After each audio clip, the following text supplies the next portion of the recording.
Bueno, ahora voy a presentar dos nuevos problemas de reactores químicos. Son problemas que vienen en el libro de el minibook de reactores químicos de Levenspiel.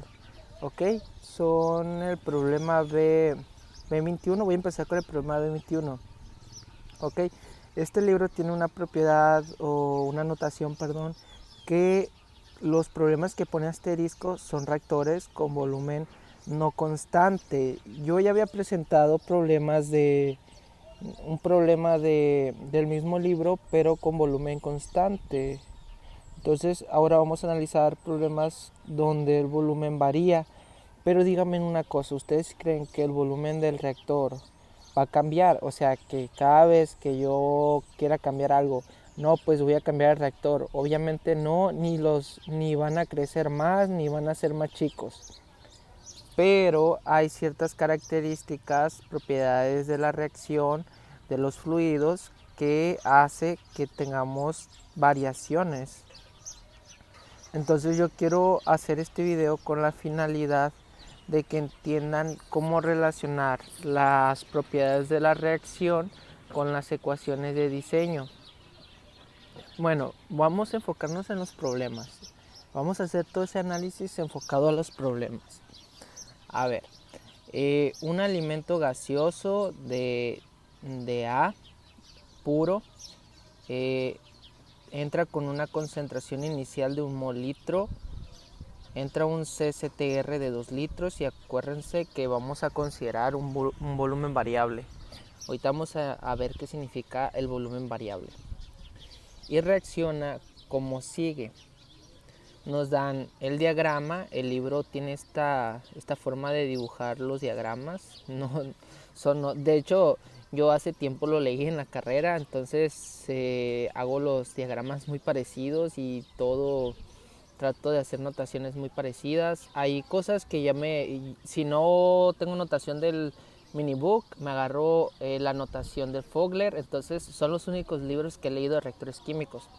Entonces voy a pasar de un libro al otro, la notación, y también voy a trabajar en Excel, el otro problema.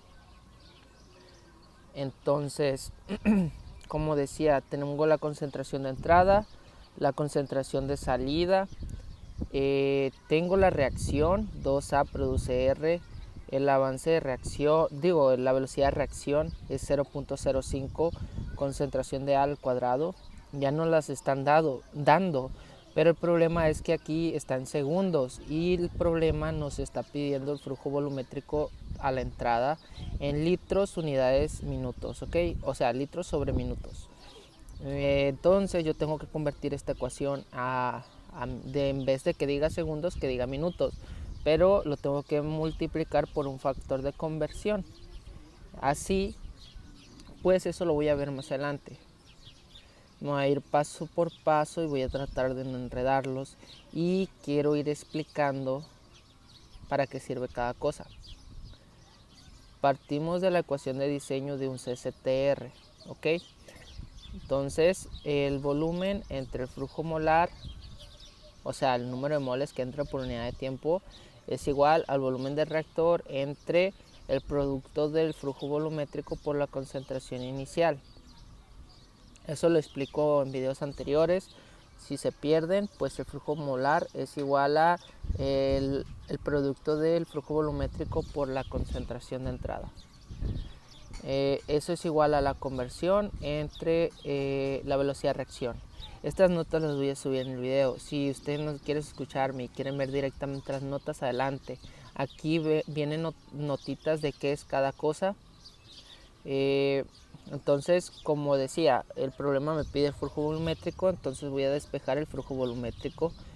Este problema lo tengo que analizar con volúmenes variables. Ahora sí les voy a explicar un poquito de qué es eso, ¿no?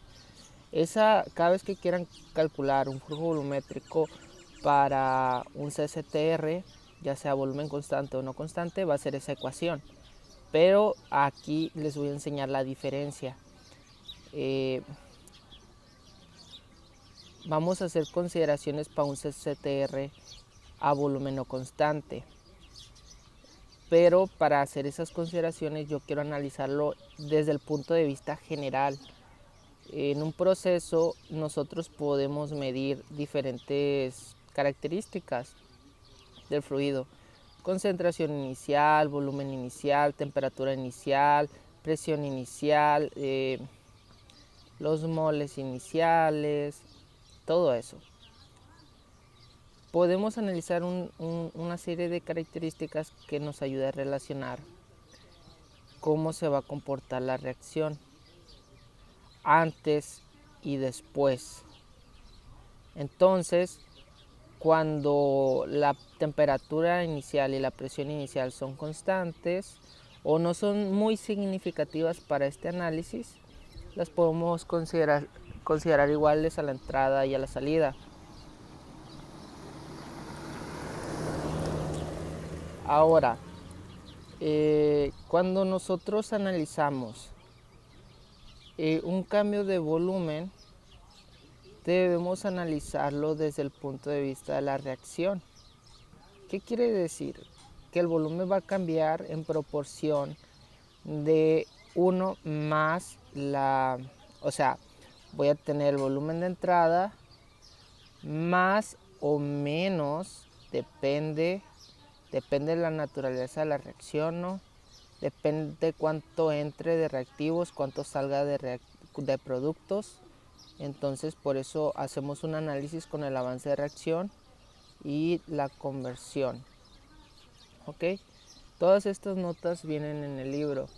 Yo me acuerdo que cuando lo leí venían explicadas, pero ya, o sea, ya venía el punto final al que yo voy a llegar. Yo las desglosé.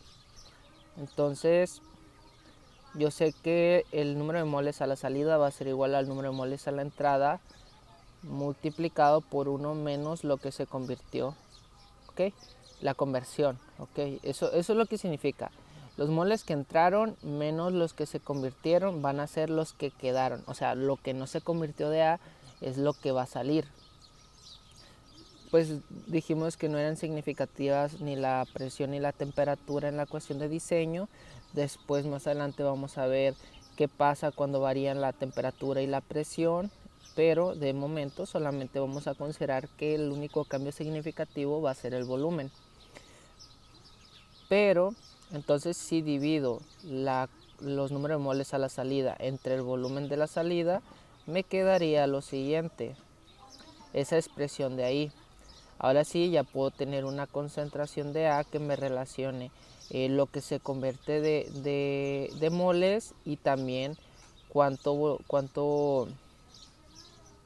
qué incremento de volumen voy a tener.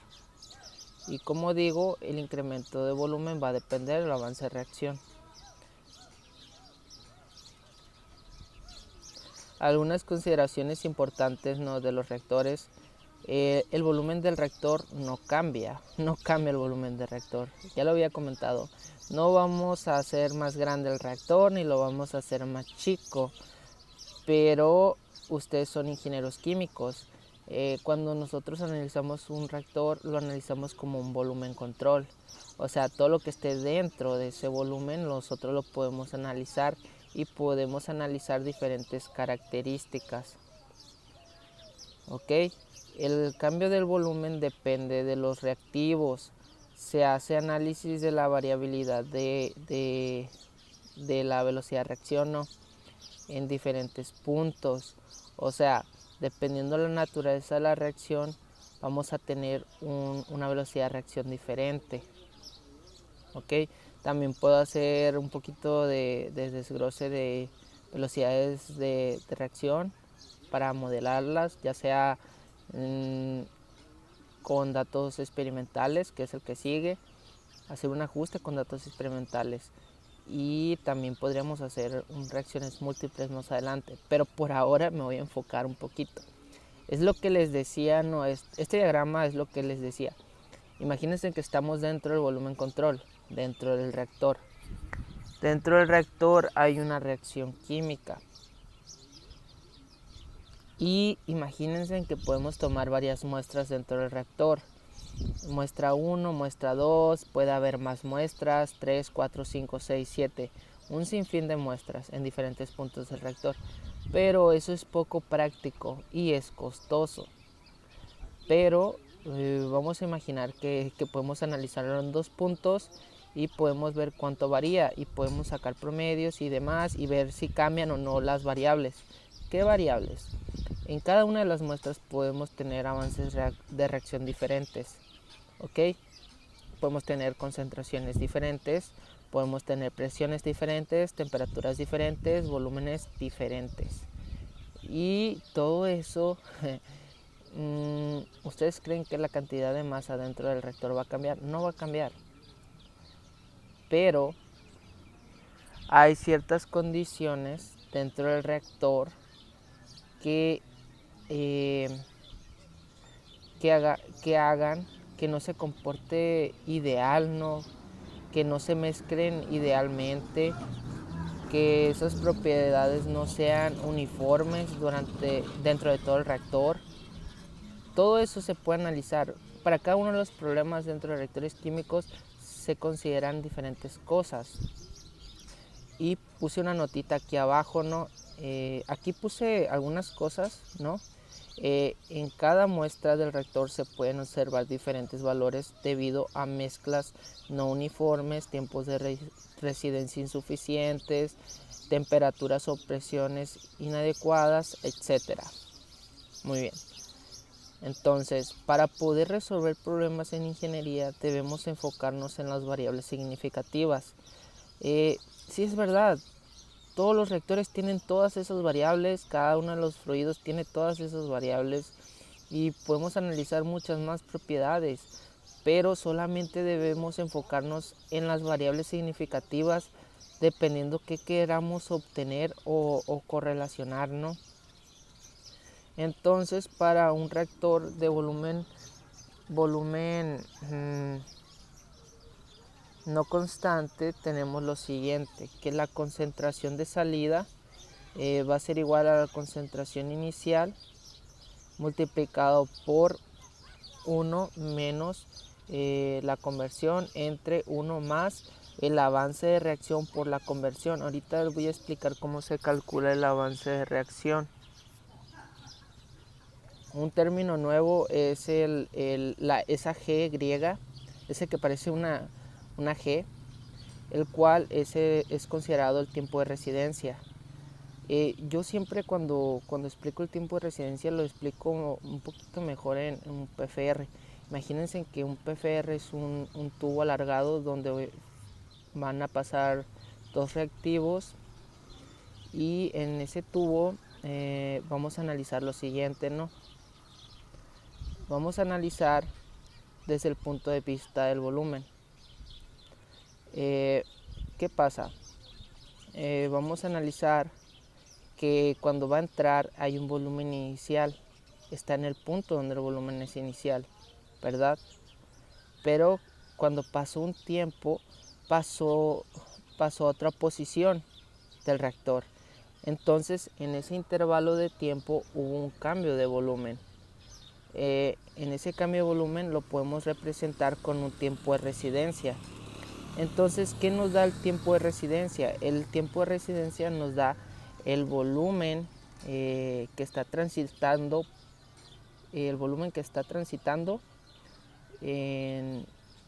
por esa sección en unidades de tiempo. Eso es muy importante. La mayoría de los procesos se controlan a partir del tiempo. Entonces, poderlo imaginar. Imaginen que pueden hacer trocitos ese tubo y pueden imaginar que para cada tiempo de residencia van a tener diferentes propiedades, ¿no? Y ustedes pueden determinar qué propiedades va a haber según el tiempo y las pueden controlar. Ok, yo hice formulitas y notitas en cada parte. Entonces, una forma de medirlo es, si yo tengo el volumen del reactor y el flujo volumétrico de entrada, pues el volumen del reactor entre el flujo volumétrico me va a dar unidades de tiempo. Ese tiempo va a ser el tiempo de residencia. ¿Ok? Solución del problema. Para el problema del B21 con asterisco, pues no es otra cosa más que sustituir en la ecuación de diseño. Aquí vamos a meter el volumen del reactor multiplicado por la velocidad de reacción, que ya nos la da el problema, y pasa algo, que la conversión la tenemos que calcular. Entonces, para calcular la conversión, pueden meter esta ecuación al solver y meten los datos del problema y miran qué les da. Adelante. Pero hay otra forma, ¿no? Hacerlo a mano solamente es hacerle un despeje de la conversión. Yo en mis notas les puse paso a paso cómo hacer el despeje, ¿ok? Entonces, si lo quieren analizar ustedes por su cuenta, lo pueden hacer y luego comparar con mis notas para que practiquen. Entonces, una vez despejada la conversión, llegamos a esta expresión: la concentración inicial menos la concentración dividido entre la concentración inicial más el avance de reacción por la concentración a la salida del reactor. Ok, hice un resumen donde ya obtuve dos ecuaciones que me van a ayudar a determinar todas las variables que me faltan para ya poder calcular el flujo volumétrico. Y aquí puse una nota: el valor del avance de reacción se obtiene de la reacción. Como les digo, el avance de reacción nos va a dar como una medida de cómo va a ir cambiando la reacción a partir de un reactivo. Entonces no va a ser el mismo valor para un avance de reacción de B. Depende cómo se relacione con los coeficientes estequiométricos, cuántos se estén alimentando, si hay inertes o no hay inertes. Hay muchas consideraciones que se pueden hacer. En este caso tengo una reacción de 2A produce R y el avance de reacción se va a calcular de la siguiente manera. Vamos a imaginar un volumen donde la conversión es igual a 1. Eso es como ponernos al final del reactor a la salida y decir: oye, imagínate que todo se convirtió. Entonces, si todo se convirtió, ¿cuántos volúmenes salieron? Pues 1, porque nomás tengo R a la salida, o sea, tengo un volumen, menos el volumen donde la conversión es igual a 0. ¿Dónde la conversión es igual a 0? Cuando todavía no se convierte nada del reactivo. Entonces estoy en la entrada, en donde están los reactivos, 2A. Entonces tengo dos volúmenes a la entrada. Todo este avance de reacción va a depender mucho de cada problema, pero ya van a saber cómo analizarlo. ¿Ok? En este caso, pues ya les dije, es 1 y 2. Ya nomás sustituyo en la fórmula y me da menos un medio. Ya que tengo el avance de reacción, lo meto en los cálculos y empiezo a calcular lo que me faltaba. Aquí hay una parte que les expliqué anteriormente. El avance de reacción, la velocidad de reacción que me dan del problema está en unidades de segundo. Si lo multiplicamos por el factor de conversión por 60, me va a dar 3 concentración de A elevado al cuadrado y en unidades de mol litro minuto. La conversión yo ya la había despejado y como yo tengo la concentración inicial y la concentración de salida, solamente lo sustituí. Yo hice todo este despeje porque a veces me gusta practicar con fracciones para pensar un poco. Entonces igual lo pueden hacer en Solver, no pasa nada, o lo pueden hacer a calculadora, como gusten. Incluso en Excel les voy a enseñar a declarar ahorita variables. Esta es la primera parte, ¿no? La segunda parte ya me voy a meter con métodos gráficos. Entonces el flujo volumétrico de entrada va a ser igual a la ecuación de diseño. Entonces, como ya tengo todas las variables de la ecuación de diseño ya del lado derecho, nomás tengo que meter los valores. Si hago un análisis dimensional, pues obtengo 9 cuartos litro minuto o 2.25 litro minutos. Así de fácil se resuelve el problema de, de un reactor CCTR con volumen no constante. Todo se complica cuando no tienes la velocidad de reacción. Tienes que encontrar un ajuste ideal para tu reacción, para ver la velocidad en la que se está convirtiendo ese reactivo. El siguiente problema, de hecho, se enfoca solamente en determinar la velocidad de reacción. Entonces, esta es la primera parte, donde imaginen que ustedes ya tienen la velocidad de reacción. Tienen que alimentar las mediciones en esa ecuación y ya pueden determinar flujos de entrada requeridos para una concentración de salida, y pueden ir despejando de la ecuación lo que ustedes ocupen, ¿no? A partir de datos que conozco, puedo determinar otros con esta ecuación. Entonces, eso es una ecuación, no es más que una igualdad. Nomás despejamos lo que no conocemos. Pero, como les digo, ¿cómo se va a complicar todo?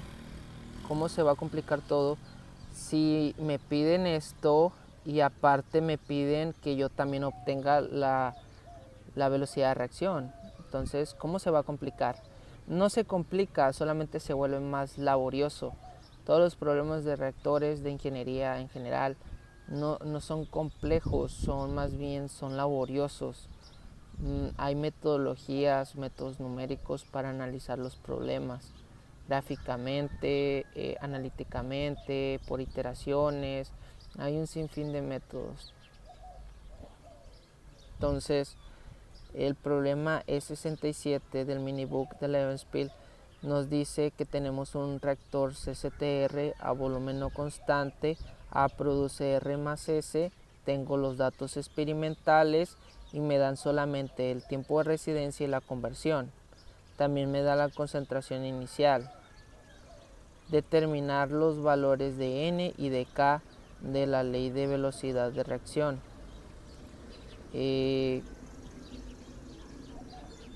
Entonces me dan la expresión de la ley de velocidad, ¿no?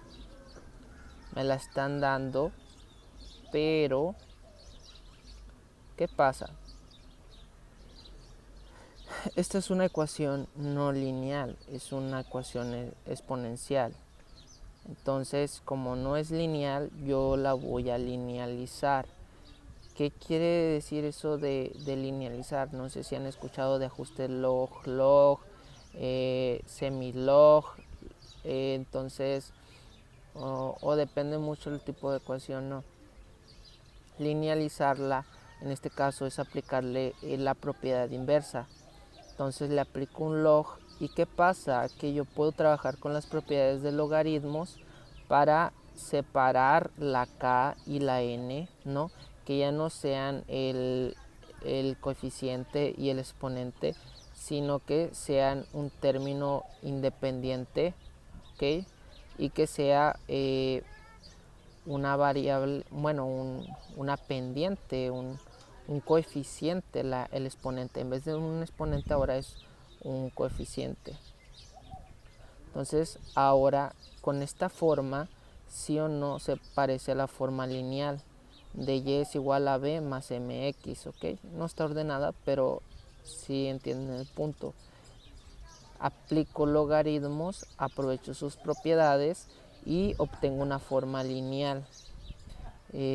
Para determinar el ajuste tengo que calcular los logaritmos de la concentración de A y la velocidad de reacción.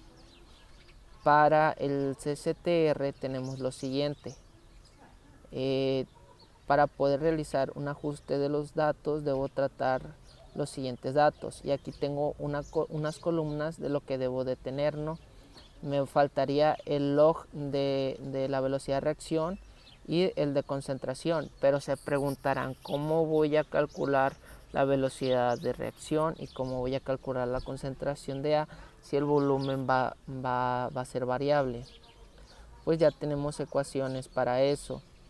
La velocidad de reacción, acuérdense que es la cantidad que se convierte, o sea, la concentración de A inicial por la conversión. Eso es lo que se convirtió, dividido en su tiempo de residencia. Aquí pongo una notita por separado que significa cada cosa.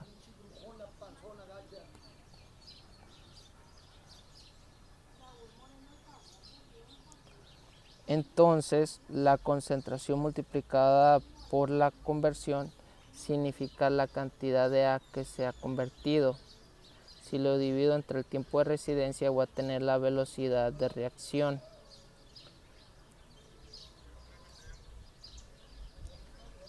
Ok, entonces voy a calcular con esta ecuación la concentración de A.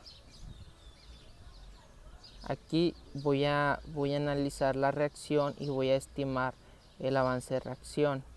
Acuérdense de la ecuación, sería la misma, pero como tenemos diferentes coeficientes estequiométricos, A produce R más S, entonces tengo 2 a la salida menos 1 a la entrada dividido entre 1 a la entrada.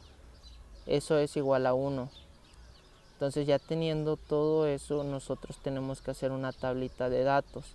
Toda la tablita de datos y los ajustes los voy a hacer gráficamente y lo voy a hacer con métodos numéricos en Excel. Todo lo voy a hacer en Excel para que tengan manera de hacerlo a mano, en computadora. En videos anteriores ya lo hice a mano, ya saben, mínimos cuadrados, la parábola de mínimos cuadrados, todo eso ya está en videos anteriores. También tengo notas en videos anteriores. Dentro de la carpeta que voy a subir ahí hay información. Entonces ustedes ya saben cómo quieren hacer el problema.